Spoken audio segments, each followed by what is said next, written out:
Hello guys, आजको यो भिडियोमा म तपाईहरुलाई भन्छु यस्तो टाइपको फोटो कसरी एडिट गर्ने भनेर। इजिली स्न्यापसीड एप्लिकेसनमा यो एडिट हुन्छ र पहिला त तपाईहरुले यस्तो ठाउँमा आउने कि जता अब्जेक्टहरु इजिली मुभ नहोस्। त्यस्तै मानौ म यो ठाउँमा छु भने यो अब्जेक्ट मुभ हुन्छ। त्यसमा मुभ भयो, मैले फोटो खिच्दाखेरि यो एउटा फोटोमा यो यता मुभ भएर यता भएर खिचिएको छ, अर्को फोटोमा यता भएर खिचिएको छ। त्यसैले यो फोटो एडिट गर्दाखेरि नराम्रो आउँछ। त्यसैले तपाईहरुले अब कुनै पनि यस्तो ठाउँमा आउने कि जता अब्जेक्टहरु मुभ नहुने गरे। म यता आउँछु, यता गरेर म फोटोहरु खिच्छु। तपाई पनि यसरी नै खिच्नु ल। पहिला त गाइस तपाईहरुले क्यामेरालाई एउटा ठाउँ स्टेबल गर्दियो र त्यसपछि पालो पालो गएर अलग अलग एंगलमा तपाईले उभिएर या बसेर केही पनि गरेर तपाईले कल्लिने, उभिने, त्यसपछि फोटोलाई क्लिक गर्ने।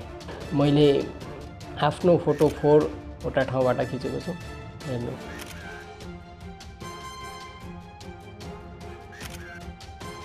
ल गाइस, तपाईहरुले त्यो टाइपको फोटोहरु खिचिसकेपछि स्न्यापसीड एप्लिकेसन ओपन गर्नु। पहिला जुनसुकै पनि फोटो तिमी सेलेक्ट गर्न सक्छौ।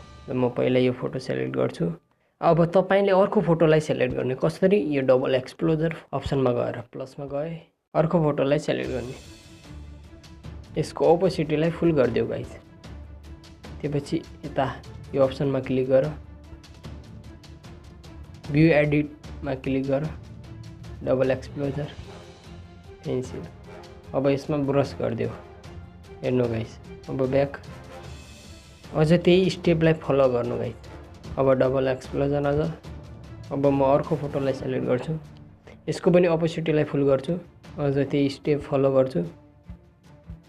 अब बीचमा ब्रश गरिदिन्छु।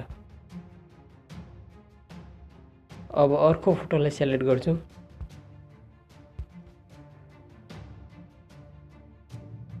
अपोसिटी फुल गर्छु पहिला, त्यही स्टेप फलो, यो एडिट। अब माथि म ब्रश गरिदिन्छु।